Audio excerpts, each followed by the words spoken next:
The Magic Kingdom, located at the Walt Disney World Resort in Orlando, Florida, is over 50 years old, and in those 5 decades, the park has opened and closed numerous rides and attractions, some of which have become long thriving classics, while others permanently closed, never to be seen nor experienced ever again. By the way, hi, I'm Park Rags, and I am a janky puppet with janky theme park opinions, and today I'm going to rank all the defunct Magic Kingdom rides and attractions on a tier list. But first, allow me to explain my tier system for this video. At the top, we've got S tier. Now, these are rides that I feel must be brought back by any means necessary. The world, both that of Walt Disney and that outside of it, need this ride. And below that, we've got A tier. Now, I feel that life is just somewhat incomplete without this ride or attraction, and I know a lot of other people agree with me, so A tier, but not as urgent as S tier. And rides in B tier, these are rides that I personally miss. However, I do understand why they got rid of it, but selfishly, I want it back. And in C tier, these are rides that I liked, but I felt it was time for them to go. Then D tier is the meh tier. These are rides that I can sort of take it or leave it, if you know what I mean. And in E tier, these are rides that I feel getting rid of was the correct decision. And finally, down in F tier, these are rides and attractions that I am surprised even existed. And obviously getting rid of it, both from the park and from our memory, is the best idea or best decision. Now, to be clear, I did not have the chance to personally experience some of these attractions due to not existing yet, so for those tier placements, I'm basing it completely on what I have found in my extensive research. Also, as another disclaimer, these opinions are based solely on my own experiences, personal tastes, and research, so if I rank one of your most beloved former attractions pretty low, please keep in mind, it's not personal. We all have fond memories of bygone theme park rides that may or not be missed by some, but let's just try to remember. That's my opinion! But seriously, it's theme park content. I'm a puppet. Let's try to have fun. So, I'm going to take a geographical approach and begin with Main Street, USA, and then go clockwise around the pinwheel that is Magic Kingdom. First up, Main Street Cinema. Located on the east side of the main drag, Main Street Cinema opened along with the rest of the park on October 1st, 1971. Just like the original back at Disneyland, the cinema mainly showed silent films to really immerse guests in that early 20th century atmosphere. Eventually, the cinema switched to playing Disney cartoons, but by 1994, it was exclusively showing Mickey's Big Break, a short film shot from the POV of the mouse himself, starring Angela Lansbury, Mel Brooks, Dom DeLuise, and pretty much every character actor you can't name. The film had also previously been featured at Disney MGM Studios under the title Mickey's Audition. In June 1998, the cinema stopped showing Mickey's Big Break and began playing previews for then-upcoming Disney animated films. In 2005, all but one screen was taken out of the building, and thus converted into a venue for guests to play the virtual Magic Kingdom online game. In November of 2007, VMK Central was replaced by an Art of Disney gift shop, which remained until 2021. Then, Art of Disney moved to Fantasyland, so the space became the temporary home for the Sweets and Treats shop. For the 50th anniversary celebrations, the shop then became the Walt Disney World Vault Collection store. And finally, in 2023, the shop started selling Mickey Mouse merchandise. But it wasn't until February of 2024 when the marquee outside of the building was changed to its new name, Mickey Mousterpieces. Now, I do have a vague memory of visiting Main Street Cinema around 2001-ish, but I really don't remember sticking around for too long because it was probably just playing the same trailers for, I don't know, The Princess Diaries or Max Keeble's Big Move that I I had probably already been seeing for weeks on Disney Channel at that point. But for me, thematically, it just makes sense to have that there, to really tie in the immersion that Disney loves to inject in all their parks, Then again, from perhaps a typical guest perspective, I get it. Who wants to spend hundreds of dollars on a park ticket or thousands on a vacation just to watch a silent Charlie Chaplin film when Space Mountain is right there? Plus, I'm sure Disney's looking at the space and realizing they're not making any money off of it, so it might as well be retail. That said, I am nothing if not a nerd, and I say we stick to the theme and bring back the 6 screens to this air-conditioned respite from the Florida heat. Main Street Cinema, our first Defunct Magic Kingdom attraction, is going into A tier. Next up, we got the Plaza Swan boats. During peak seasons from 1973 to 1983, guests could board one of these engine-powered swans at a dock facing Tomorrowland and peacefully cruise along the canals of the kingdom.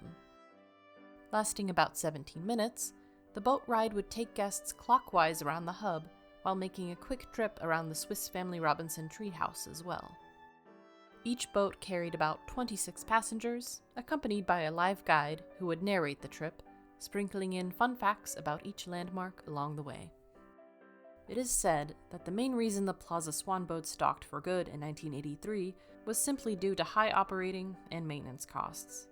Apparently, there were constant issues with the vessel's natural gas engines and guidance system, which made the seasonal attraction more trouble than it was worth.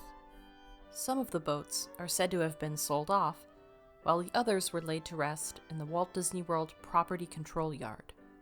The loading dock sat vacant and untouched for years until its removal in 2014. Okay, so this ride definitely closed well before my time, and the only remnant I've seen of it is that dock that was across from Tomorrowland, but I think I can get an overall sense of the ride.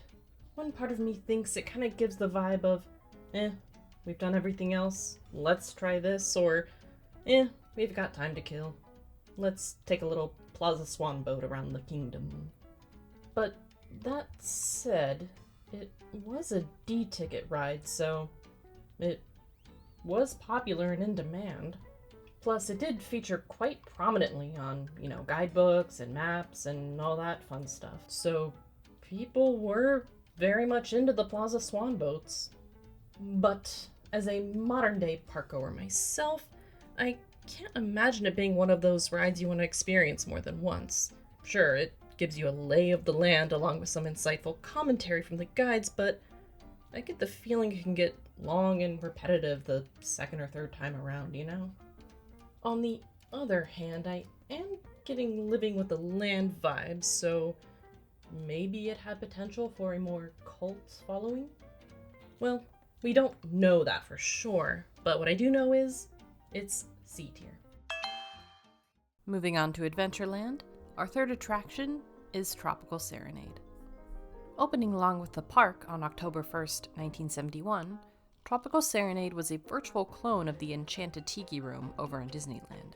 The attraction was a show featuring a cast of over 150 audio-animatronic tropical birds and flowers that entertained guests inside a Polynesian-themed theater in the round. Like many Disney attractions, this one included a pre-show, which differed quite a bit from its Disneyland predecessor. Disney World's pre-show featured a waterfall out on the Lanai, which parted to reveal toucan cousins Clyde and Claude, Clyde being a southern yee-haw cowboy type, and Claude being a proper transatlantic gentleman. They told the story of how they discovered the pavilion where the show was about to take place. The main show, about 15 minutes in length, was hosted by 4 main birds: Jose, Michael, Pierre, and Fritz. They, along with the rest of the cast, would perform 4 songs throughout the show, including Let's All Sing Like the Birdies Sing by Robert Hargreaves, Hawaiian War Chant by Prince Leleohoku, Hi Ho from the classic Snow White, and of course the main theme, the Tiki Tiki Tiki Room. Now this was composed by the famous Sherman Brothers, who are responsible for pretty much every classic Magic Kingdom song that gets stuck in your head for the rest of the day. But perhaps one of the most memorable parts of this once D-ticket attraction was the Barker bird that sat outside the entrance to entice guests into the show. Come to the Tiki room. Fly to the Tiki room. This has been a recording.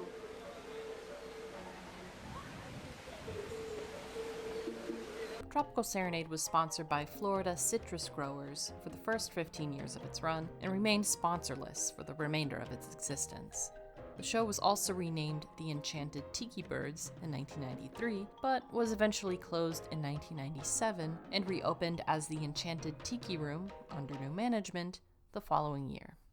Okay, this is another attraction I didn't get to experience firsthand due to not being born yet, but I did find some footage online, and I must say, that show is delightful.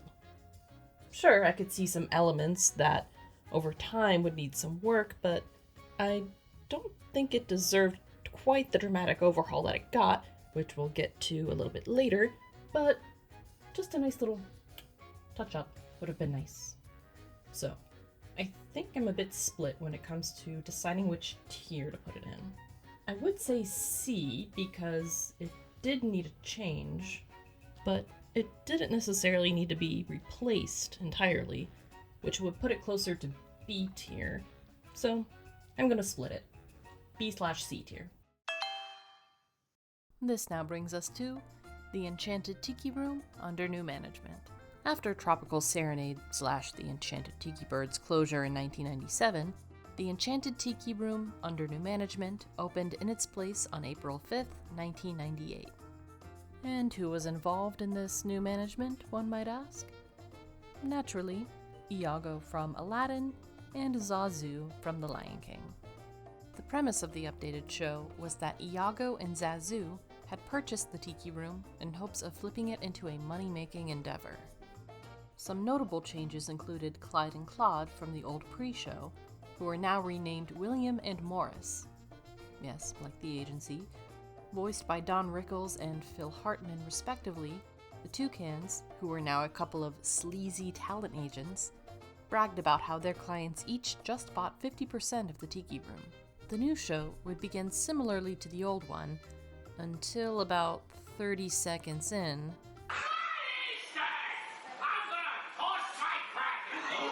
Iago descended from the ceiling with a megaphone to complain that the songs were old and crusty. Don't worry, karma catches up to Iago in a brilliant way, so stay tuned. Zazu then pops in to warn him not to mess with the magic of the Tiki Room. Oh, the iron. Throughout the show, Iago continued to talk smack through a modified version of Friend Like Me from Aladdin, subsequently angering the quote, Tiki god of disaster named Oa. Yeah. Oa curses Iago, letting the Tiki gods take over for a couple of musical numbers. Afterwards, a singed and injured Iago reappears, praising the Tiki gods' performance and agreeing to let everyone else in the Tiki Room take over entertainment duties. This all concludes in a rendition of Conga, originally performed by Gloria Estefan. Then, as guests leave the theater, Iago keeps hammering out one-liners, making sure you don't forget who owns 50% of the Tiki Room. As you can probably imagine, the show was not well received. Many Disney purists felt it had unabashedly insulted one of the most important and groundbreaking shows in Disney history. Additionally, many felt that wedging in modern Disney characters and cheesy one-liners just felt unnatural and cheap. Not to mention, most of the original music was completely swapped out for parodies of newer songs. But luckily for some, karma would catch up to Iago. On January 11th, 2011, a small fire broke out in the attraction, damaging the Iago animatronic. Later that year, the attraction reopened as a slightly edited version of the original Disneyland show, entitled Walt Disney's Enchanted Tiki Room. Now, to my experience. I do remember seeing the under new management version sometime in the early 2000s and not being impressed. Of course, I had never seen the original show at that time, so I had nothing to really compare it to, even though I probably didn't have the words to describe it at the time. I could tell this is one of several obvious Eisner-era attempts to modernize older attractions while capitalizing on Disney's more successful IPs. So, considering my reaction and that of guests who did experience both versions of the show, I'm gonna put this squarely in E tier. Okay, so some of you might have just skipped to this chapter, and I don't blame you. I probably would too. Let's talk about Splash Mountain. Splash Mountain was a log flume ride based on the animated segments of the 1946 live-action Disney film Song of the South. As you may already know, the film has had a controversial reputation, even upon its initial release. So much so that Disney has never even released a complete version of the movie on home video or DVD in the United States. The movie takes place in Georgia, shortly after the American Civil War and abolishment of slavery. It centers around a young white boy named Johnny, who is sent to his grandmother's plantation for summer vacation along with his parents. But upon finding out that his dad has to return to Atlanta for work, Johnny, angry and dismayed, packs up and runs away from the plantation. Along his journey, he comes across a formerly enslaved man named Uncle Remus. Uncle Remus then tells Johnny tales of a character named Breer Rabbit and his fellow animal friends Breer Bear, Breer Fox, and Breer Frog. This is where the animated segments of the film come in, and what became the main inspiration behind Splash Mountain. But first, some important notes about the history of Song of the South. In case you're not already familiar, the film's portrayal of Black Americans was highly offensive, even by 1940s standards.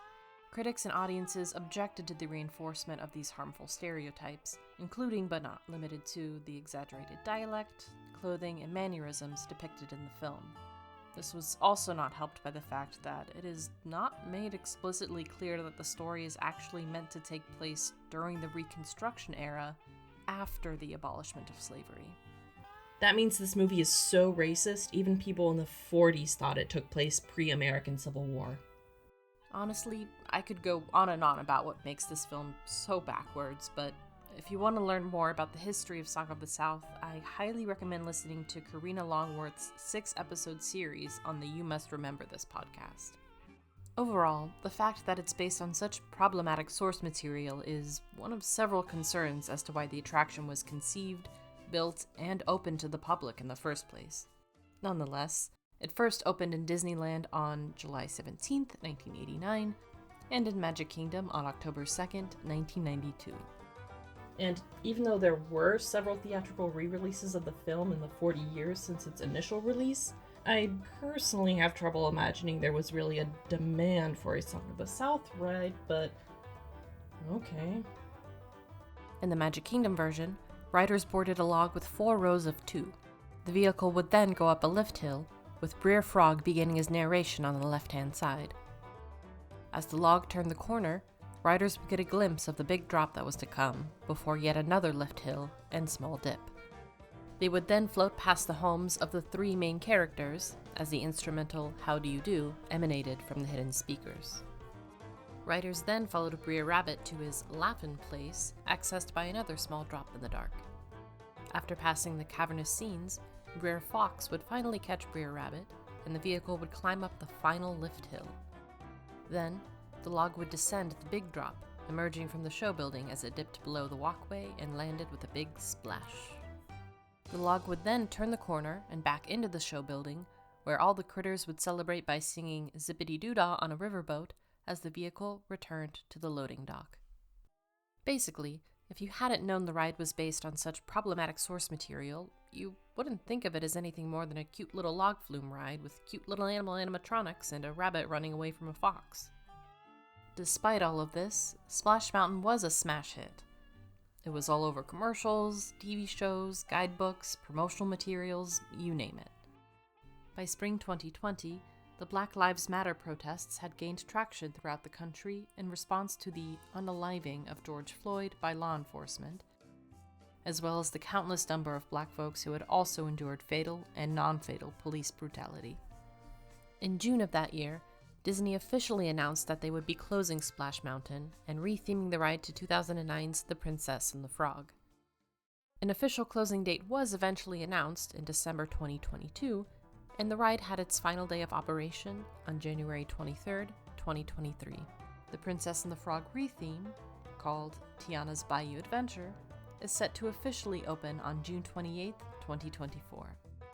So, I, as a child of the 90s, rode Splash Mountain on my very first trip to Disney World, and I will say, I did love it.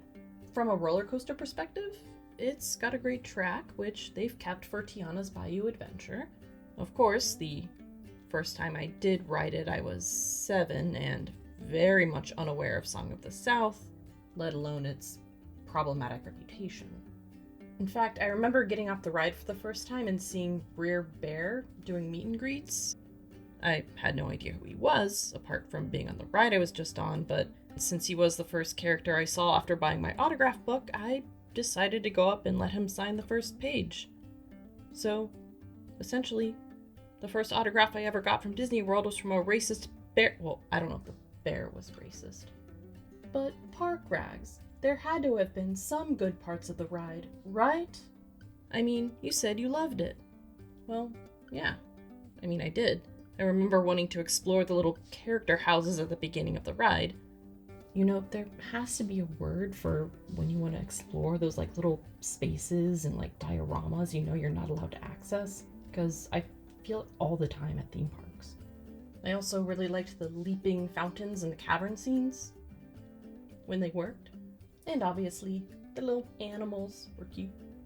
There was also that warm, musty, bromine smell that everyone loves. That is also present on other water-based attractions, as well as Tiana's Bayou Adventure. Open now, baby! And then there were those little drops before the big one, which, again, are on Tiana's Bayou Adventure.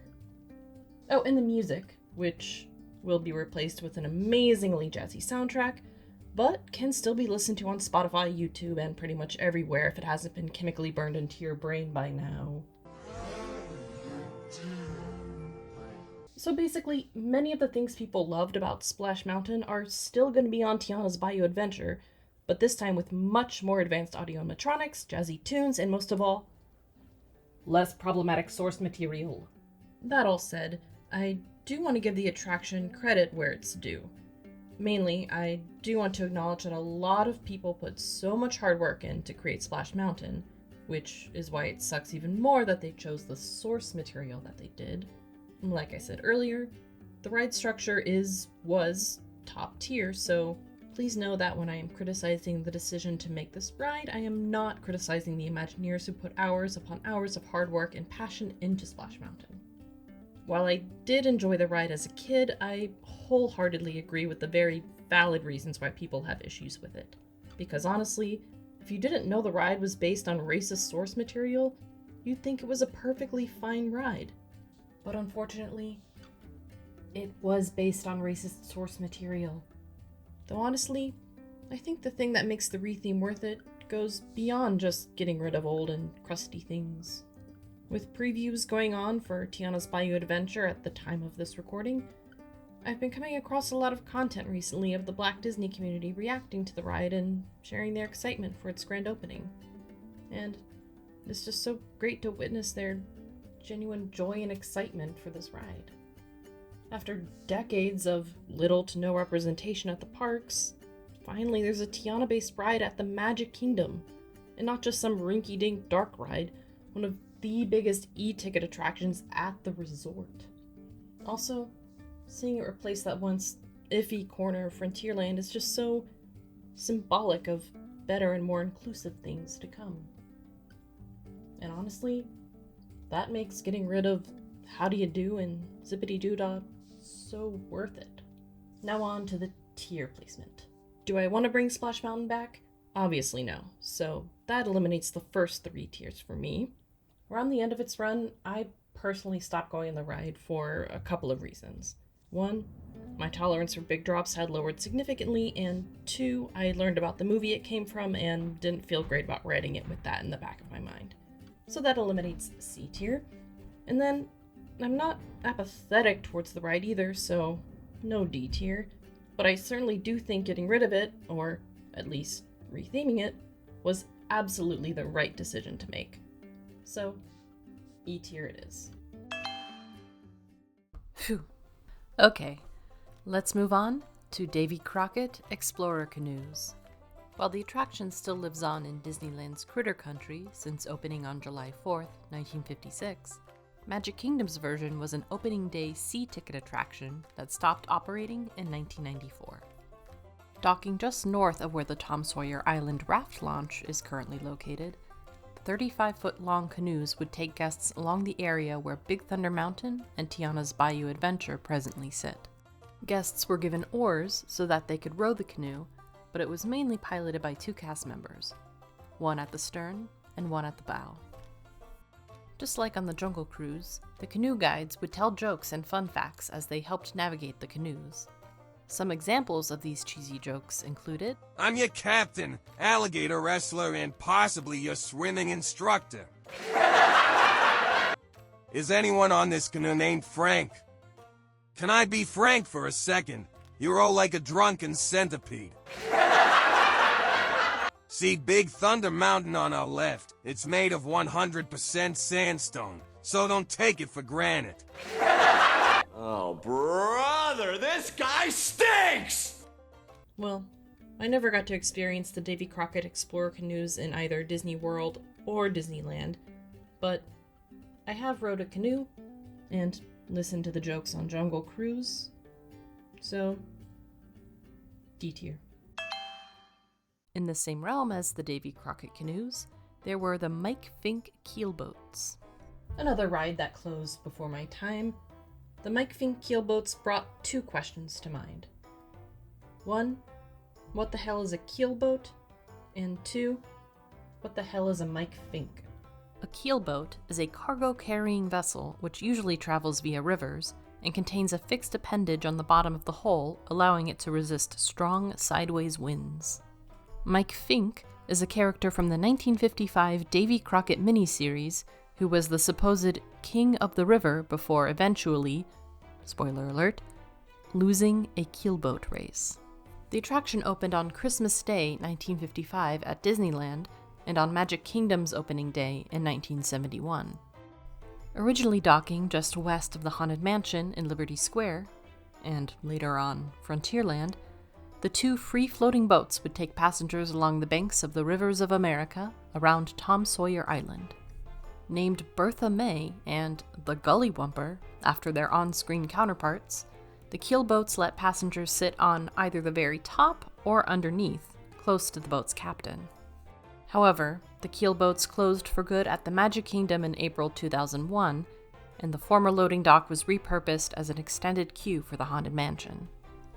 Now, this was another one I could have ridden, but never got around to. And to be honest, I don't feel like I was missing much.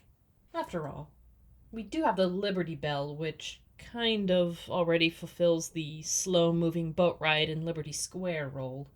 Fink Keelboats, I'm gonna put you at D tier. Moving on from Liberty Square, let's head up to Fantasyland for Mickey Mouse Revue.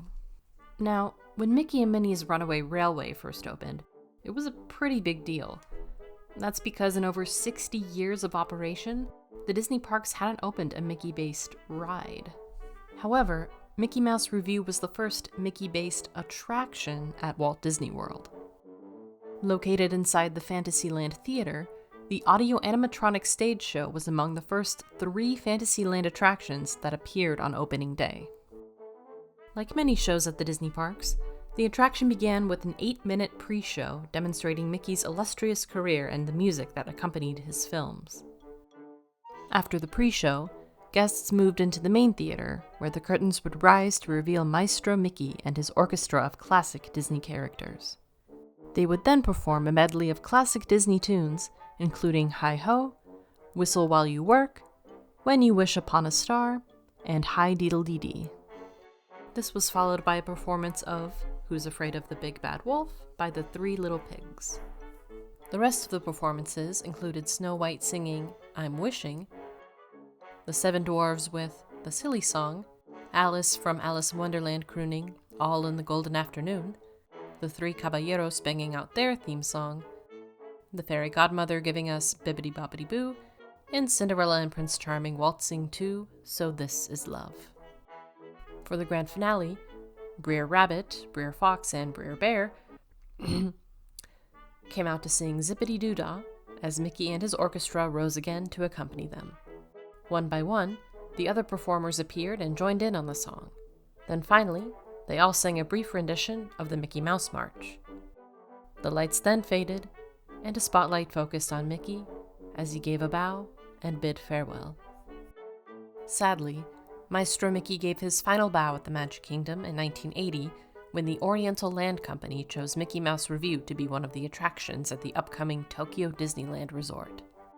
Rather than replicate over 80 audio animatronics, Disney decided to ship the entire attraction to Tokyo. To this day, it is the only Disney attraction to ever be completely relocated to Japan. Okay, so this attraction's existence makes sense to me. It's a show focusing on the music of classic Disney IPs, except for You, Song of the South. And Mickey is the center of it.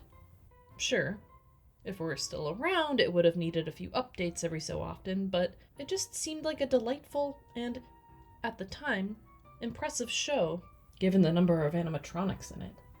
And yeah, now we also have Mickey's PhilharMagic, which is arguably a very much delayed refurb of the Mickey Mouse Revue, but I would argue that the appearance of the animatronics just made it more endearing. I imagine it must have felt like the characters were truly there, all together in the same room for this grand performance.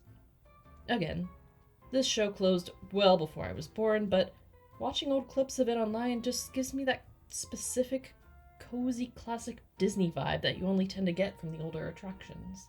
And for that, I'll give it B tier. Hey, so just a side note here. I did have to film the puppet segments for 20,000 Leagues and Legend of the Lion King on a very hot summer day during a heat wave, and unfortunately it just wasn't very comfortable for me to not have the air conditioning on, so you will hear the air conditioning unit humming in the background. So if it sounds like I'm doing it from an airplane, that is why. So thank you, and please do not be mean to me in the comments because of this. Thank you. Our next attraction, Legend of the Lion King. So this attraction also took place in the Fantasyland Theater, and full disclosure, there was actually a 3D show called Magic Journeys that initially replaced Mickey Mouse Revue about 6 years after it closed, but since it was originally over at Epcot, I'm gonna save it for that video. Anyway, The Legend of the Lion King first opened on July 8th, 1994. The stage show was essentially a retelling of the hit movie, featuring larger-than-life-sized puppets. These humanimals, as Disney coined them, would take anywhere between 2 to 8 puppeteers to operate. Like Mickey Mouse Revue, there was a pre-show before the main show, hosted by Rafiki. He would tell guests the story of Simba using both puppets and clips from the Lion King film. Then, guests would enter the main theater, where an 18-foot-long Pride Rock would rise along with Mufasa and young Simba. For the next 15 minutes, the Humanimals would reenact key scenes from The Lion King, concluding in a triumphant rendition of The Circle of Life. This was yet another show I had the chance to see as a kid, but I think because I was already familiar with the movie, it somehow felt redundant to see the stage show. I mean, honestly, it could have just been Lion King fatigue for me. If you're also around my age or older, you'll remember it was everywhere in the 90s. But that was me as a kid, and now I know better. I think as an adult I would have appreciated the puppetry and overall skill that went into the show for obvious reasons. And, of course, I would have bawled like a baby upon hearing The Circle of Life, just as I do at the Festival of the Lion King over at Animal Kingdom, and anywhere, for that matter. As for which tier I would put it in, well, this may sound harsh, but I really don't mean it to be. I think C tier, because I liked it, at least the footage I saw of it, but I understand that audiences maybe were ready to move on at the time. This next ride is perhaps one of the main reasons I find these defunct attractions so intriguing. Let's talk about 20,000 Leagues Under the Sea. 20,000 Leagues was a retheming of Disneyland's submarine voyage attraction, based on Disney's 1954 film adaptation of the Jules Verne novel. It debuted on October 14, 1971, just a couple of weeks after Magic Kingdom's grand opening. The 20-minute ride took place on a 38-passenger submarine, or rather, Nautilus, which would travel underneath the surface of an 11.5 million-gallon water tank located on the northeast corner of Fantasyland. Passengers sat along the sides of the vessel on flip-down seats facing their own porthole. It was through this porthole that guests would gaze upon the meticulously crafted underwater scenes. However, oftentimes the glass of the porthole would fog up, making it difficult to see through. To clear up the window, there was a small button located in the recess of the porthole that guests could push, but according to many who rode the attraction, this rarely worked. Throughout the experience, the main theme of the 20,000 Leagues film would loop as Captain Nemo provided narration. Once passengers had finished boarding, bubbles would appear in the porthole view to simulate the effect of diving underwater. First, the vessel would leisurely cruise around the lagoon, where animatronics and still figures of eels, crustaceans, bass, clams, turtles, and other tropical sea life would appear. It would also pass a scene of divers, inspired by the film, cultivating kelp beds and wrangling a sea turtle. Then, the submarine would dive deeper below the surface and approach a graveyard of sunken ships, through which sharks would weave in and out. Shortly after, the vessel would arrive at the North Pole, where it would have to dodge icebergs before venturing deeper into the abyss. This is where guests would get a glimpse of the weird deep-sea creatures that lurk in such darkness. In the final scene, the Nautilus came across the lost city of Atlantis, where a group of mermaids and a leashed sea serpent guarded a treasure trove of gold and jewels. But then, a giant squid, like the one in the 20,000 Leagues movie, would appear, with one of the smaller Nautilus vessels already in the grips of its tentacles. Ripe and ready to grab onto the passenger Nautilus, the sea squid would start thrashing its tentacles, putting the 38 guests into simulated peril. Luckily, the vessel would be pushed back to the surface, escaping the squid's clutches, and safely returning to the loading dock. In fact, if you would like to see all this yourself, Defunctland actually has a VR ride-through on his YouTube that you can watch with or without a VR headset. I highly recommend watching it if you want to get a feel for this attraction. And honestly, after watching it myself, I'm starting to get weird retro FOMO. But I'll get into that later. Although the e-ticket ride was hugely popular, it was expensive and tricky to maintain. Keeping the tank clear enough alone just to be able to see the underwater scenes was quite a Herculean task. It also had a rather low hourly capacity and lacked accessibility for wheelchair users. Others complained about the unreliable air conditioning, which led to several guests fainting under the hot, cramped conditions. On September 5th, 1994, the ride shut down for what was meant to be a temporary refurbishment. According to a company insider, Disney had plans to reopen with a corporate sponsor to help cover the high maintenance costs. However, none such sponsor stepped up to the plate, and in 1996, it was officially announced that the ride had closed permanently. I don't know about you, but there's just something oddly captivating about this ride. I remember finding out about it as a kid and trying to find as much information as I could online, but there just wasn't much of it at the time. But luckily, now there are plenty of online resources filled with photos, videos, stories, VR ride-throughs that just finally scratch that itch, you know? And of course, there's just so much more about this ride that I wish I could add to this video, but I'll get way off track. Perhaps I shall make a video about it in the future. But in the meantime, I suggest going down YouTube or Wiki rabbit hole. Plus, there's also a lot of creepy yet awesome photos of the abandoned figures and animatronics that are quite fun to look at. That is, if you don't have submechanophobia.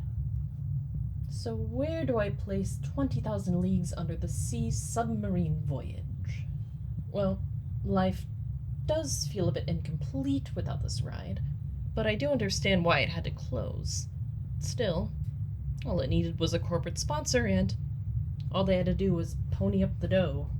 But if it hadn't closed, we wouldn't have had Ariel's Grotto or the wildly successful Seven Dwarfs Mine Train, both of which succeeded 20,000 Leagues. You know what? I know I'm not alone in wanting this attraction to come back. I came across so many websites and online communities and comment sections just buzzing about a ride that's been closed for nearly 3 decades. But on the other hand, I'm sure it would still be a pretty big challenge to fix whatever problems existed and maintain the integrity of the ride. So with that in mind, I'm gonna put it in A tier. Then again, it was such a cool frickin' ride. You know what? Scratch that. It'll be my first S tier. Next up, we have yet another ride I had the chance to experience, but due to being a dumb and easily influenced kid, I skipped it. It's Mr. Toad's Wild Ride. The Dark Ride was an opening day attraction for both Disneyland and Magic Kingdom. It was based on the film of the same name, which itself was an adaptation of The Wind in the Willows. While essentially a clone of the California ride, the Florida version had 2 separate tracks. This was so that guests could experience 2 different versions of the ride, which briefly passed by one another at the town square scene. For example, riders on the left track would zip through Mr. Toad's trophy room, a kitchen, a traveler's camp, which wasn't the most culturally sensitive scene by today's standards, Winky's Tavern, and the Rain Room. The track on the right would take guests through Toad's Library, a barnyard, and the weasel-infested jail. Both tracks ended up in the famous Hell scene at the end.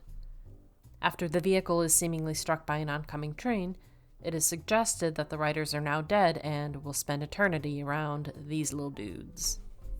The ride's mainstream appeal started to wane throughout the 90s, becoming a potential target for those infamous Eisner-era budget cuts.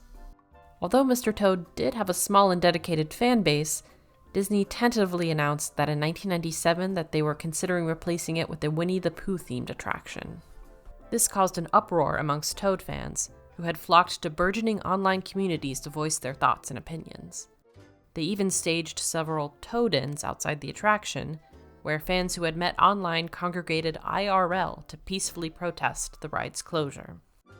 Though despite the protest and its passionate cult following, Mr. Toad took his last wild ride in Magic Kingdom on September 7th, 1998. And on June 4th, 1999, The Many Adventures of Winnie the Pooh opened and took its place, leaving this little ode to Toad on the ride. On the left inside Owl's house, if you want to look for it. So, as I mentioned earlier, I could have gone on Mr. Toad when it was still open in the Magic Kingdom, but someone read a Disney World guidebook for kids that suggested it was old and just a bunch of cardboard cutouts. This did not appeal to a 7-year-old me, so I did not write it. And thus, I will forever kick myself a little bit every day for missing out on the one Disney World ride where you die and go to hell. Luckily, the ride still lives on in Disneyland, but without the double track that made Disney World's version so unique. As an adult, I can appreciate the intentionally flat, campy, tongue-in-cheek nature of the ride, so I wonder if I actually would have enjoyed it had I ridden it as a kid, taking things at face value. Although, even if it was losing popularity in the 90s, I think people would have come around to Mr. Toad. At least, I get an inkling that it would have gained cult status along the lines of Living with the Land or The People Mover. And for that, Mr. Toad's Wild Ride is going in S tier, baby!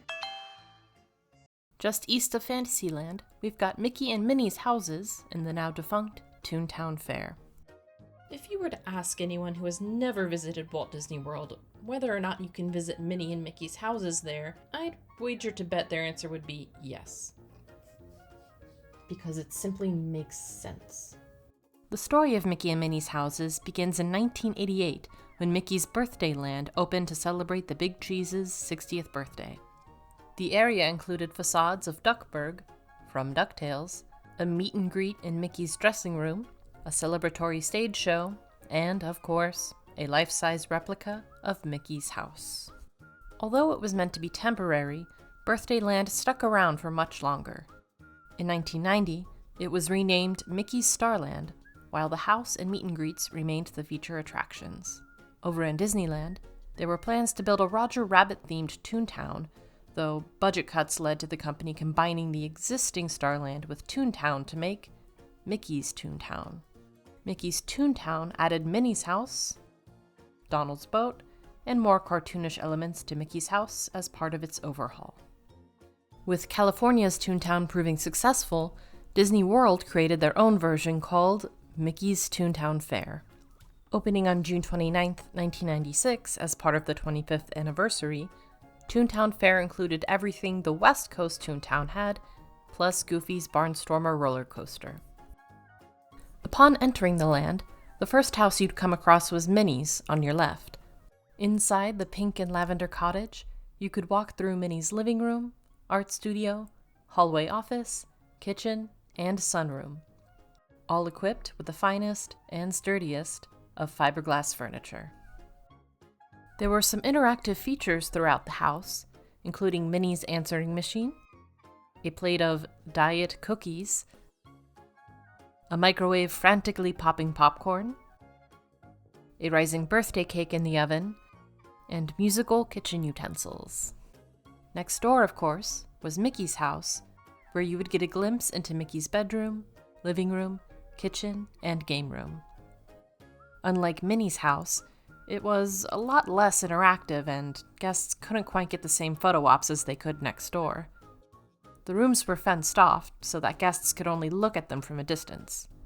This could partially be due to the fact that Donald and Goofy were in the middle of remodeling the kitchen. Still, I feel the amount of detail and whimsy that it went into these rooms made up for the fact that you couldn't quite enter them. It might have bothered me as a kid, but as an adult, I appreciate it. But the attraction didn't stop once you exited the house. The backyard was filled with a bevy of Mickey's experimental garden species, most of which were giant Mickey-shaped vegetables. Then, after passing Pluto's doghouse and the tool shed, guests were funneled towards the judge's tent, which was essentially a one-stop shop for character meet and greets. Kind of weird how after you walk through their homes without them being there, you can just go up and meet them like it's a normal thing. But then again, it ain't that deep. Sadly, Mickey and Minnie's houses were closed on February 11th, 2011, along with the rest of Toontown Fair. Goofy's Barnstormer still remains, but the area has since become Storybook Circus. I remember being fascinated by Mickey and Minnie's houses as a kid. You know those rooms or scenes on rides and attractions that you can't access but really want to step into and hang out for a bit? Kind of like how I mentioned earlier. That is what walking through these houses feels like. Or felt like, I should say. I wanted to just feel as if Mickey's bed was real. See if he had a soft or firm mattress. Or have a peek inside the refrigerator. But I couldn't. Which is what made being in these spaces so entertaining for me. I think I might have taken the houses for granted too. I guess you just figure that an attraction like this seems so obvious to keep around you, just assume it'll be there forever. Alas, it is now gone, and I will have to put it in A tier. Alright, now we're gonna straddle Fantasyland and Tomorrowland here with the old Skyway. I'm so sorry for saying it like that. Between 1971 and 1999, if you wanted to go from Fantasyland to Tomorrowland, or vice versa, you had two choices: walk or take the Skyway. The Skyway was a D-ticket gondola ride that transported guests from Fantasyland to Tomorrowland, or Tomorrowland to Fantasyland, depending on where you boarded. Each gondola held 4 adults, or up to 700 pounds, and gave riders a bird's-eye view of the park during the 5-minute journey. Like many attractions at Magic Kingdom, the Skyway had an older sister version over at Disneyland, which took guests through the Matterhorn. Both Skyways were built by Von Roll Limited, a company based in Bern, Switzerland that is responsible for creating similar rides all over the world. However, it was famed Disney Imagineer and America's grandpa, Bob Gurr, who designed the four-person gondolas. The Alpine-themed Fantasyland terminus was located on the northwest corner of the land, wedged between the Haunted Mansion and It's a Small World. The Tomorrowland terminus sat on the far east side, in between Space Mountain and Carousel of Progress. At a certain point on the ride, the gondolas would change direction at an L-turn station in the northeast corner of the park, between the two lands. But sadly, in April of 1999, a cast member was tragically unalived after accidentally getting caught on one of the gondolas, unable to hang on. Many speculate that this, as well as general safety concerns, was the main cause for its closure later that year in November. However, Disney's official reason was the desire to phase out older attractions for newer and more exciting ones. After closing, the Fantasyland terminus was eventually repurposed into stroller parking and then demolished to make way for the Tangle-themed restrooms that opened in 2013. More exciting. In 2009, the Tomorrowland terminus was partially demolished while the ground-level restrooms remained.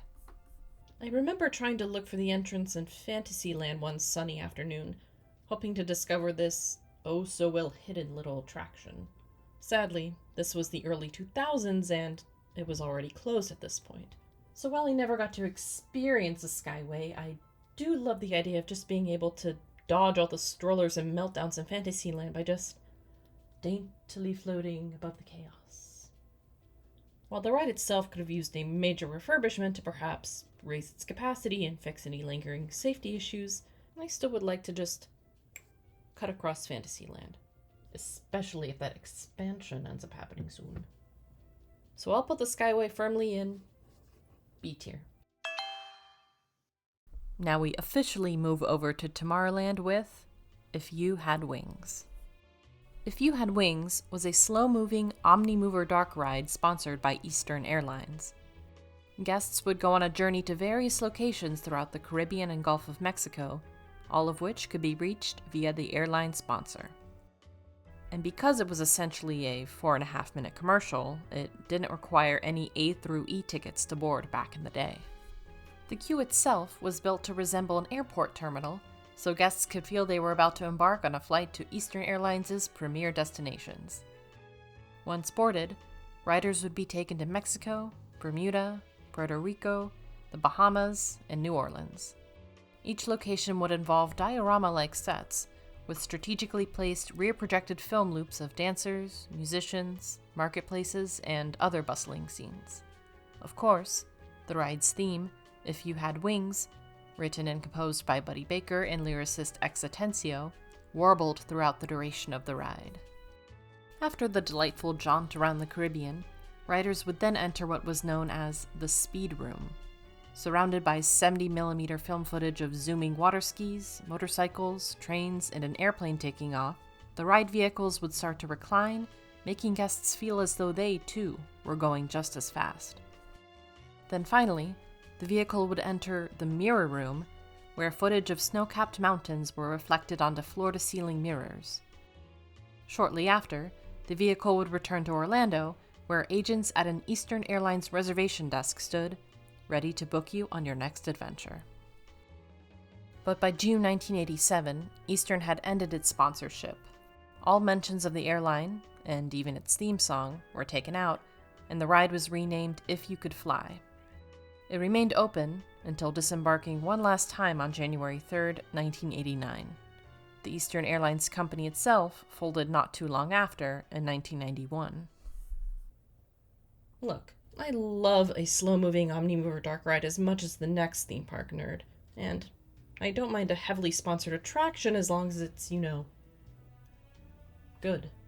Unfortunately, though, due to the timing of its closing and perhaps lack of popularity, there's not a whole lot of high-quality video footage of the ride. Once again, this ride also closed before I was born. Also, I'd hate to give it a low ranking just because I couldn't find a non-potato quality video of it. After all, the practical effects of the Speed Room and the Mirror Room were pretty clever, so I'll give it that. And to be honest, I'm not the biggest fan of the theme song, which I'm afraid was designed to hypnotize people into flying Eastern Airlines. But perhaps it just hasn't grown on me yet. If you had wings,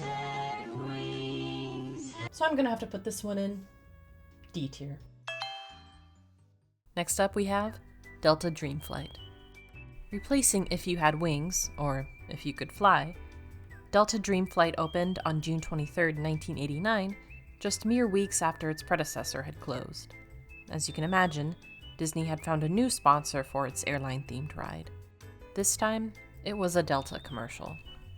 Apart from the airline sponsor, there were several major ways in which Delta Dreamflight differed from If You Had Wings.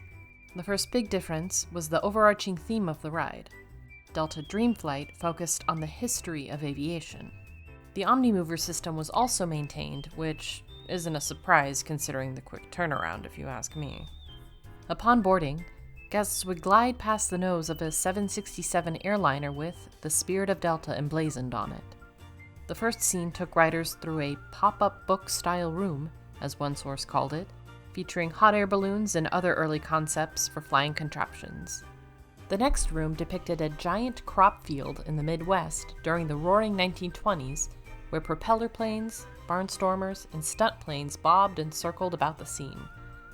This was followed by a large projection showing footage of an actual propeller plane with a stuntman standing atop it as he sped across the landscape, flipping upside down and all around.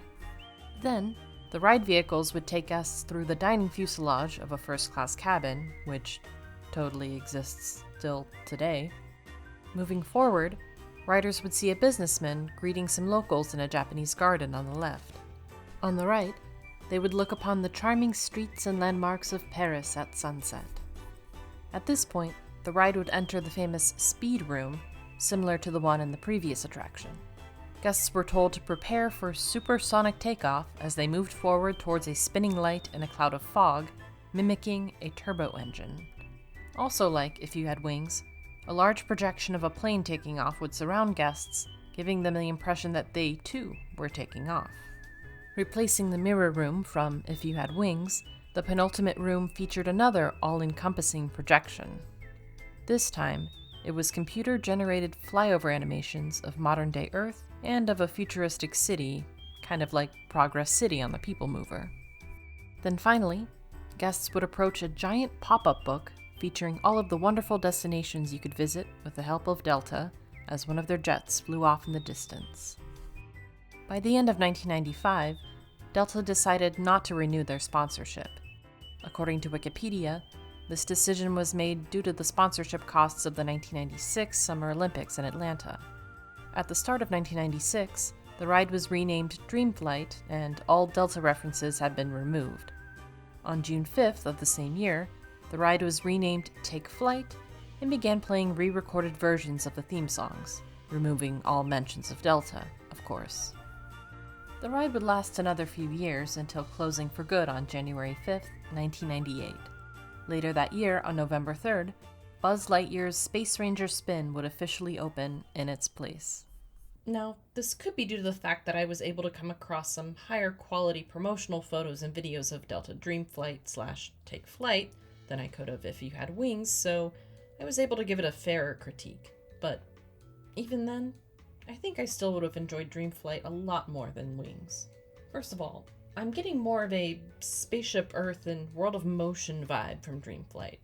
The pop-up book style scenes really remind me of the whimsy of World of Motion, and the Japan Paris scenes remind me a lot of pretty much any given scene on Spaceship Earth. And as a Spaceship Earth fan, I consider this a high compliment.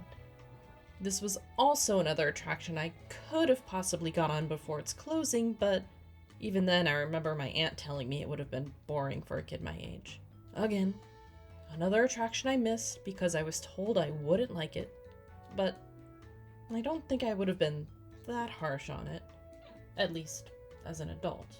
So I'll put Dreamflight in C tier. Next up we have Flight to the Moon, which later became Mission to Mars. Like many attractions on this list, there was an original version over at Disneyland. That Disneyland version opened on July 22nd, 1955, just 5 days after park opening, as Rocket to the Moon. It wasn't until its 1967 refurbishment when it switched over to Flight to the Moon. Fast forward to December 24th, 1971, when the barely 3-month-old Magic Kingdom opened their Flight to the Moon. The attraction would begin with a brief introduction in the holding area, followed by a pre-show inside Mission Control. There, guests would be greeted by Mr. Tom Morrow. Get it? Also, not to be confused with Tom Morrow 2.0. Mr. Morrow would then explain the mission and introduce guests to their flight vehicle. Then, they would enter the main show area. If you're familiar with Alien Encounter or Stitch's Great Escape, it was essentially the same setup. Spoiler alert, they both occupied the building after Flight to the Moon and Mission to Mars closed. If you're not familiar, it was basically like a theater in the round inside a circular room with rows of seats that surrounded and recessed towards the center screen or bottom window of the spacecraft. After a short spiel from the flight's captain, a countdown would begin, after which guests were launched into space. As the spaceship burst through the Earth's atmosphere, guests' seats would audibly shake and vibrate. Afterwards, the seats would feel lighter to simulate zero gravity. Soon after, the ship would arrive on the moon, where they were greeted by a friendly astronaut. They would then take a short trip around the moon's surface, watching it from the bottom window in the center of the ship. Then, guests were actually instructed to look at the sun until the vehicle approached an oncoming meteor shower. To escape the danger, the ship would return back to Earth, concluding their flight to the moon. Since the attraction opened after Neil Armstrong actually went to the moon in 1969, We went to the moon in 1969. the show was soon retooled to gear towards Mars. This refurbed version, renamed Mission to Mars, opened in the Magic Kingdom on June 7, 1975. The reimagined ride also took guests through the Mission Control Room as part of its pre-show. Tom Morrow was replaced by another audio animatronic, this time a flight director named Mr. Johnson. He would then give a brief lecture on human advances in space travel. This lecture would end abruptly after the intruder alarm is set off by a large bird crash landing near the launch pad. Guests would then be ushered into the main showroom, the setup of which did not look much different from Flight to the Moon. A tour guide named Third Officer Collins would narrate the journey, while guests experienced similar sensations such as vibration and G-forces to simulate launching and floating through space. Again, like Flight to the Moon, the spacecraft would explore outer space and Mars before eventually enduring damage from a nearby volcanic eruption. The ship would then return safely to Earth as Officer Collins urged guests to visit again, as there's a lot more to see on Mars. However, Mission to Mars completed its last trip to the Red Planet by October 4th, 1993. As I briefly mentioned earlier, it would be replaced by the much more thrilling ExtraTERRORestrial Alien Encounter on June 20th, 1995. I'm gonna be honest. This attraction doesn't seem like it was really destined to hold up for very long. Maybe it was a result of watching a couple of ride-through videos from its last 2 years of operation when it was on its last legs. Or maybe this type of attraction was just more intriguing before the moon landing or the Mars rover. But with that in mind, I honestly found it kind of boring. And since this is my list, and therefore my opinions, I'm gonna put it in E tier.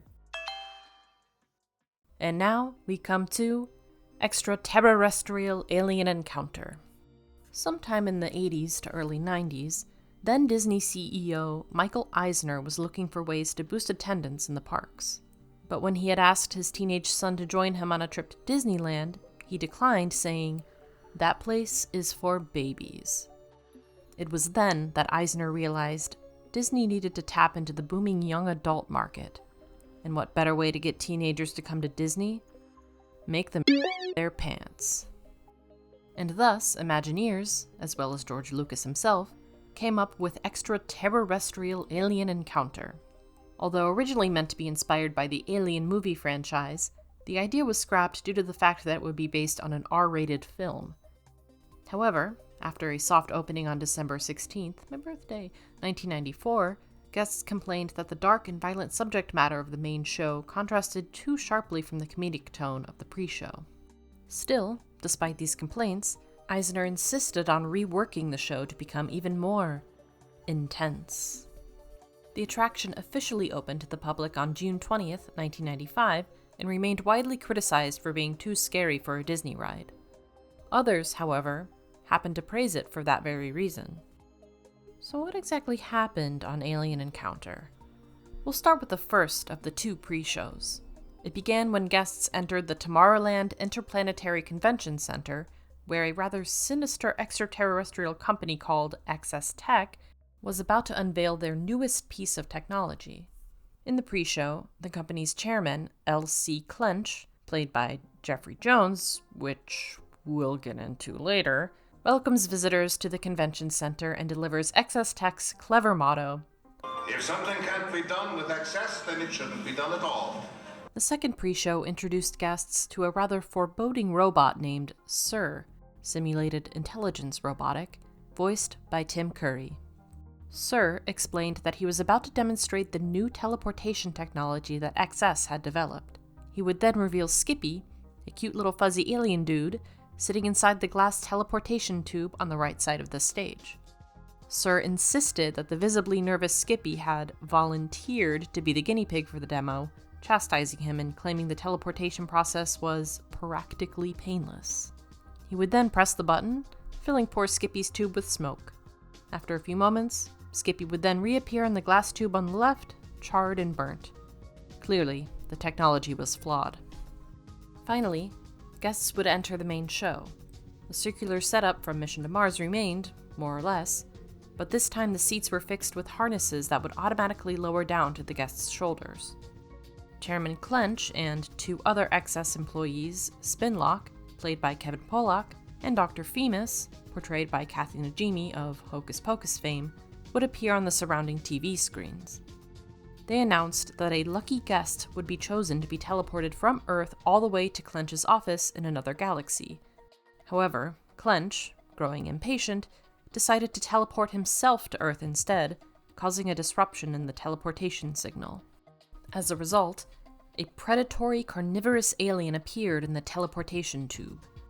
The lights flickered, the technicians panicked, and the glass of the tube cracked as the creature started to break loose. Then, the power cut out, leaving the guests in complete darkness. One technician attempted to restore the power, but he, along with other employees, were quickly mauled and eaten by the creature. Guests could feel the blood spurt onto their faces.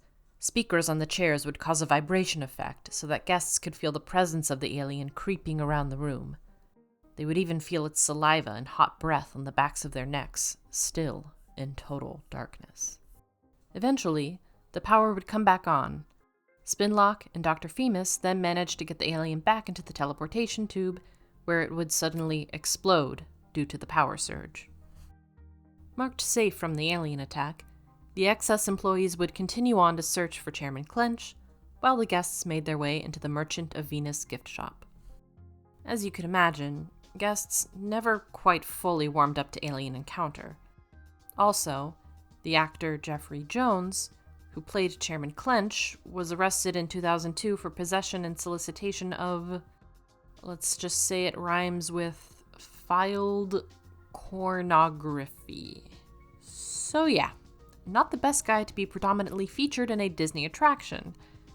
Between the continuing complaints that it was too scary and the appearance of Jeffrey Jones throughout the experience, Alien Encounter closed on October 12th, 2003, and was replaced by Stitch's Great Escape.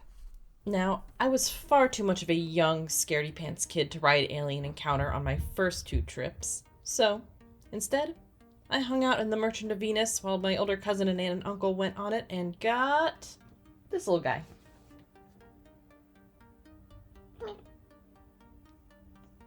Eventually, I was brave enough to visit it on my third trip, and let me tell you, I felt badass leaving that theater. All my childhood, up until that point, I had heard about how scary Alien Encounter was, and that you had to be hardcore to not only ride it, but enjoy it. I mean, look at this cover of the 1997 Birnbaum's Unofficial Guide to Disney World for Kids by Kids. What a thrill. And after I wrote Alien Encounter, I, too, became just as hardcore as all those teenagers. But enough about what a badass 11-year-old I was, and back to the attraction itself. I really feel like Alien Encounter made such amazing use of the space. In fact, when watching footage of Mission to Mars, I couldn't help but feel as though that was a lame retooling of Alien Encounter. And the fact that a good portion of the ride takes place in total darkness, using all the other senses that the guests have to tell the story, is just so... whoa. Powerful. And honestly, I think if they just re-recorded the pre-show and main show and replaced Chairman Clench, I would still love to go on Alien Encounter. But for the general population, of course, the ride's intensity could still be an issue. I mean, even with all the warnings before it's tough to be a bug in mission space, people still end up inadvertently and advertently traumatizing their kids and themselves. So, even though other people might be scaredy pants, I am not afraid to put Alien Encounter in B tier. Now we've got Stitch's Great Escape. Like the previous attractions in the same building, Stitch's Great Escape had 2 pre-shows followed by a main show in the theater in the round. But this time, the Tomorrowland Interplanetary Convention Center was now the Galactic Federation Prisoner Teleport Center. Upon entering, guests would watch a video of a Grand Councilwoman from the movie, voiced by Zoe Caldwell, letting them know that they would be guards for the United Galactic Federation. She would go on to explain the basics of their new job role before the doors opened to the second pre-show, or orientation briefing. The setup of the new pre-show was similar to Alien Encounters, only this time instead of Sir, a much less menacing robot named Sergeant C4703BK27049020, voiced by Richard Kind, addressed the audience. To his right was Skippy, yay, he's back, still encased in his glass tube. The sergeant went on to explain the types of prisoners the new recruits would be dealing with. Prisoners guilty of more petty crimes were considered level 1, like poor little Skippy. Level 2 prisoners, alternatively, had committed more serious transgressions. At one point, a donut-stealing level 1 alien is teleported into the glass tube on the audience's right, demonstrating the teleportation technology and saving Skippy from getting burnt to a crisp in this new attraction. Then, a transmission from Captain Gantu, voiced by Kevin Michael Richardson, appears on the screen, announcing that a rare level 3 prisoner is arriving on the premises.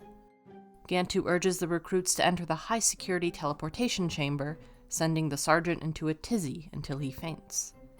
Then, the doors are opened, and the guests entered the theater for the main show. Guests would find their seats, which still had the shoulder restraints that were introduced on Alien Encounter. The large glass cylinder was also still situated in the middle of the room. Once guests were seated, the prisoner was teleported into the cylinder amongst a plume of smoke. When it subsided, the prisoner was revealed to be none other than Experiment 626, aka Stitch. Gantu would then tell the guests/recruits to keep an eye on him while he worked on corralling the other level 3 prisoners. Stitch began to spit on the crowd, while First Officer Get-Go and Ensign Gambit, who appeared via a live transmission on the surrounding screens, tried their best to subdue the alien with cannons. Unfortunately, Stitch's spit causes the system to short-circuit and power off, shutting off all the lights in the chamber. Now in complete darkness, Get-Go and Gambit tell the guests to remain seated and to not let the prisoner out of their sight. At this point, Stitch begins to wreak havoc on the audience by jumping on shoulder restraints, tickling their heads, and scurrying around the room, all of which can be heard and felt by guests. One memorable moment, we shall say, is when Stitch finds and scarfs down a chili dog, causing him to burp. A rather nauseating chili dog smell is sprayed on the audience, which many guests complained made them sick. Gantu would then re-enter the chamber as Get-Go and Gambit explained the prisoner was now loose. The emergency power would come back on as Stitch scurried around the chamber again, terrorizing guests with the laser cannons and tickling them with his antenna. Eventually, he would hop back into the teleportation chamber and send himself to the Magic Kingdom, where camera footage of Stitch unleashing chaos in the park would play on the surrounding screens. Having seen enough, Gantu cut the video feed and ordered Get-Go and Gambit to release the recruits. The harnesses lifted up, and the guests would exit the theater and into the Merchant of Venus gift shop. The ride ended up receiving rather mixed reviews, most of them negative. One of the biggest complaints was, of course, the chili dog burp smell. Over time, the attraction's popularity dwindled, and on October 1st, 2016, it entered seasonal operation. Its final day of operation occurred in early January 2018, with plans for a temporary closure. However, later that year, both the pre-show areas and the Stitch animatronic were dismantled. The fate of the attraction was left up in the air for over 2 years until Disney officially confirmed its permanent closure on July 16, 2020. Like the general audience response to this ride, my own feelings of Stitch's Great Escape are also kind of divisive. First of all, I fully get why Disney decided to replace Alien Encounter with Stitch's Great Escape. All the guest complaints combined with a convicted schmex offender in the pre-show meant it had reached its time, for sure. Plus, the fact that Disney happened to release a film featuring a mischievous alien creature simply gave them the perfect opportunity to capitalize on the IP. For as much as I liked Alien Encounter, I do think it was a good idea, on paper at least, to replace it with Stitch for thematic purposes. I also appreciated the upgraded, smooth-moving animatronics, as well as some of the new and original voice talent from the movie. That said, it did fall short in quite a few areas. For one, I feel the ride kinda ended abruptly and without any real conclusion. Stitch just sort of left the room. And then footage of him going ham in the park appeared on a TV screen. It just kind of felt rushed compared to all the effort put into the rest of the attraction. Most of it having been established with Alien Encounter, but I digress.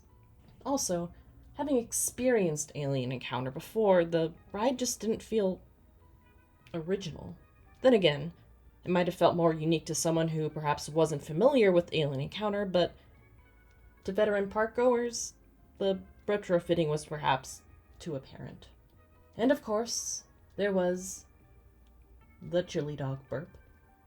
I personally was victimized by the chili dog burp, to the point where I decided one time was enough for this ride. So I'll be putting Stitch's Great Escape in E tier. And at last, our final defunct attraction for the video, the Timekeeper.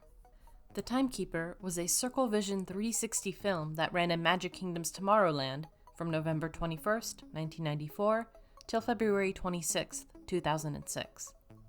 If you're wondering what a Circle Vision 360 film is, it's essentially a film technique where 9 cameras are used to record footage to later be projected onto 9 screens encircling the audience. This would give the effect of full immersion, which, before things like VR, was pretty impressive.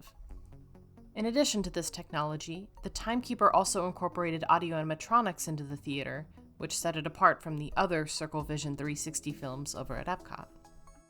However, the Magic Kingdom show wasn't exactly the first of its kind. The film was originally made for Disneyland Paris and entitled Le Visionarium, and later renamed to Un Voyage à Travers le Temps. Tokyo Disneyland also opened a version of the show, keeping the name Visionarium, in their Tomorrowland as part of the park's 10th anniversary. At first, the Magic Kingdom attraction was known as From Time to Time and was later changed to The Timekeeper after its first 6 months of operation. The show took place in the Transportarium when it was still called From Time to Time.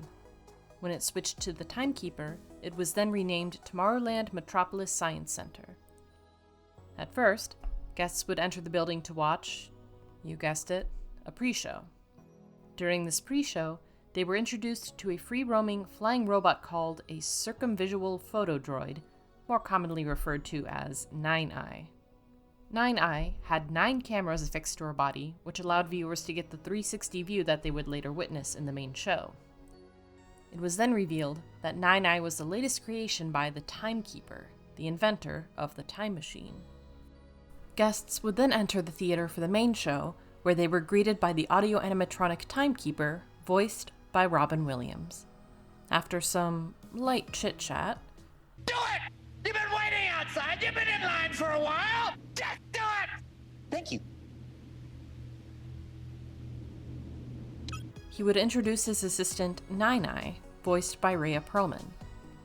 He then explained that he was going to use his time machine to send Nine-Eye back in time and share the experience on the screens surrounding the theater. Then, the Timekeeper would send Nine-Eye back to the Jurassic period, where she would narrowly escape an Allosaurus. She would then be haphazardly sent to the Ice Age and a Scottish battlefield, before winding up in the Renaissance. Nine-Eye would then bounce between time periods, running into important historical figures like Leonardo da Vinci, a young Mozart performing for a crowd, and King Louis XV with Madame de Pompadour. Eventually, she was sent to the Exposition Universelle in Paris circa 1900. There, she came across a meeting between H.G. Wells, played by Jeremy Irons, and Jules Verne, played by Michel Piccoli. They argued about their visions of the future, after which Wells huffed off and left Verne with a model of his time machine, one that Verne had just criticized for being impossible. Verne then noticed Nine-Eye looking on from the bushes, and while trying to get a closer look, latched onto her as the Timekeeper frantically tried sending her back to the present. Upon returning to the present, the Timekeeper realized he had accidentally brought Jules Verne back along with Nine-Eye. Although he tried sending him back, Verne begged them to show him the future he had dreamed of. They then sent Verne around modern-day Paris, showing him all the ways in which his stories inspired present-day technologies. He experienced high-speed trains, bobsleds, race cars, and a submarine inspired by his novel, 20,000 Leagues Under the Sea. The famed author was also put in a helicopter, soaring over the European countryside. After asking to go even higher, Verne was then sent to space, echoing his book, From the Earth to the Moon. The Timekeeper sent him back to the Exposition Universelle in 1900, where H.G. Wells had been waiting for him. After saying their goodbyes, Nine-Eye left, as Wells lost his mind trying to figure out what had just happened to Verne. Then, after successfully demonstrating the time machine, the Timekeeper decided to send Nine-Eye and the guests to Paris again, but this time to the future, the year 2189. They boarded a flying car and soared above the futuristic city, even passing Wells and Verne in a full-scale version of Wells's time machine model. Nine-Eye asked the authors how they got there, to which Verne replied, "In the future, anything is possible."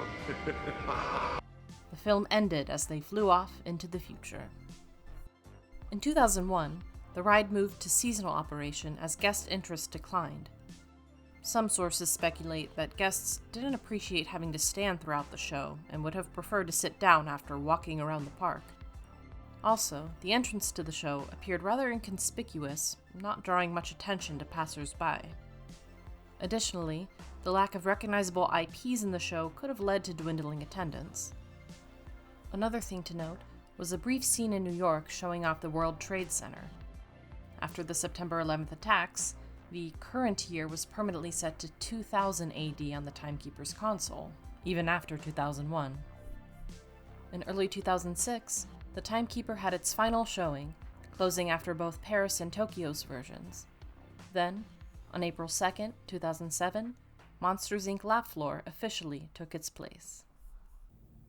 I kind of have bittersweet memories of the Timekeeper. Not only because it starred the late, great Robin Williams, but also because this show marked the end of one of my great trips to Disney World as a kid. This was the last attraction my family and I experienced before heading home on my second trip, so I remember feeling pretty gloomy about having to head back to the airport. Plus, like many other people, I wasn't a huge fan of having to stand the whole time. Watching it as an adult, though, in a seat, I noticed the little things that perhaps I might have glossed over as a kid. I was impressed by the Timekeeper animatronic itself, particularly before the main show began. The Timekeeper would just be schmoozing and getting things ready as everyone shuffled into the theater. There was so much thought and detail put into these little filler moments that really brought it to life. Instead of just having him sit limp in the corner in the dark until the show began, he was moving, tucking, smoke was coming out of the console thingy he was working on. It was real. Also, I just really liked the film itself. Like I mentioned earlier, I couldn't really appreciate it as a kid. Maybe at the time I felt like it was just like watching some sort of educational video you'd be forced to watch at school. Only this time there was no escaping it because it was surrounding you. And I probably didn't know much about Jules Verne or European history at the time, so I think I just wasn't old enough to really enjoy it. But today, I found it to be a fun, delightful short film, especially thanks to Robin Williams's and Rhea Perlman's performance. In fact, I wanted to see if there were any petitions to bring back the Timekeeper after Robin Williams's demise, kind of like how they brought back Captain EO after Michael Jackson had passed. I did see one mention of it, but it was in some Disney forum on the day of his actual passing, but nothing official. But hey, I would sign it. And with that said, I'm gonna have to put the Timekeeper in B tier. I love Monsters Inc. Laugh Floor, but I think we should have the Timekeeper pop up somewhere again, even if only for a limited time. And that, my viewers, was the entire Defunct Magic Kingdom ride tier list. And my very first upload at that. If you agree, disagree, let me know in the comments. Also, I would love it if you give a like and subscribe, especially if you want to see more footage of a janky puppet sharing janky theme park opinions. Speaking of, let me know what you want to see next. Are you feeling Epcot, or more like Animal Kingdom, Universal, or Kings Island near Cincinnati, Ohio? Let me know. Anyway, hope you enjoyed and agreed with every single thing I said. Bye!